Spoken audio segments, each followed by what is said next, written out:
Good morning, student. Welcome to social science class. Okay, student, in the previous class we have already started a new chapter of geography, that is chapter number 9, life in the temperate grassland. In that chapter we have started the topic that is related to prairies, and today we will continue with the same topic, but the new topic will be the wells. Okay, now we will talk about the second example of temperate grassland, that is the wells. Okay, so first question arises that what do you mean by wells?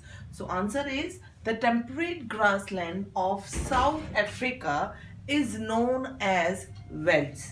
Okay, that means that the grassland that lies in South Africa is known as wells. Second thing, wells are rolling plateau with varying heights ranging from 6 meter to 11,000 meter. Okay, and this grassland is bound by the Drakensberg mountain on the east and Kalahari desert in the west. Means it is in the center, and in the east it is the Drakensberg mountain, and to the west it is Kalahari desert.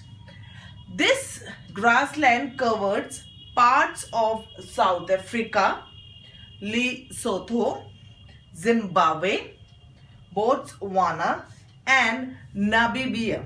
So these are the areas which are covered by this temperate grassland. Second thing, and the last important thing, is that the region is drained by the tributaries of river Orange and Limpopo. Okay, now we will talk about the climate of the wells. Basically, the wells had a warm, or you can say mild climate. Why it is a mild climate? Due to the influence of the Indian Ocean.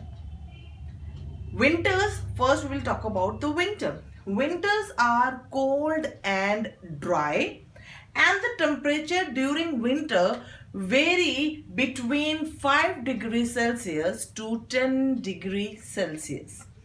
July is the coldest month during the winter.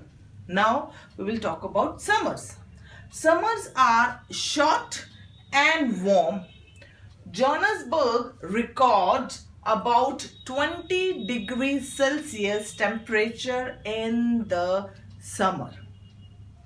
The region receives rainfall mainly in the summer month from November to February. Mainly, why? Because of the warm ocean currents that wash the shores of the wells. Now, what happens if there is a rainfall in the winters? If the rainfall is scanty in winter from June till August, drought may occur in this region. Okay, now we will talk about the situation of flora and fauna in the wells. The vegetation, basically the vegetation cover is sparse. Grasses dominate the landscape. Over there, red grass grow in bush wells. Acacia and Marula are present in high wells. Now we will talk about the flora, means wildlife. Lion, leopard, cheetah and kudu are the primary animals in the wells. Okay, the last topic of the well is about the people who lives over there. Wells are also known for cattle rearing and mining. That is the most important thing, mining and cattle rearing. Sheep rearing is the most important occupation of the people who lives in the veld, and mainly for the wool. Second thing, Dairy farming is the second most important occupation. Cattle reared in the warmer and wetter region.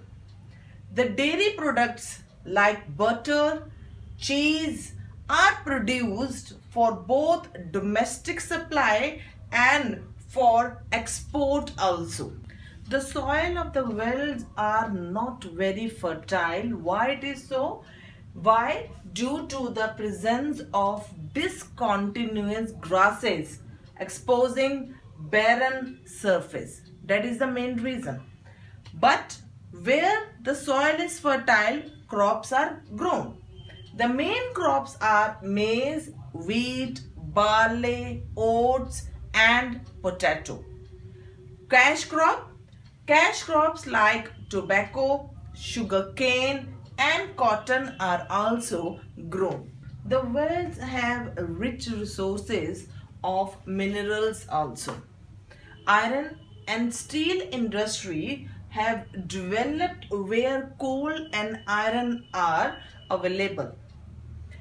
Gold and diamond minings are major occupation of people of this region. Johannesburg is known for being the gold capital of the world.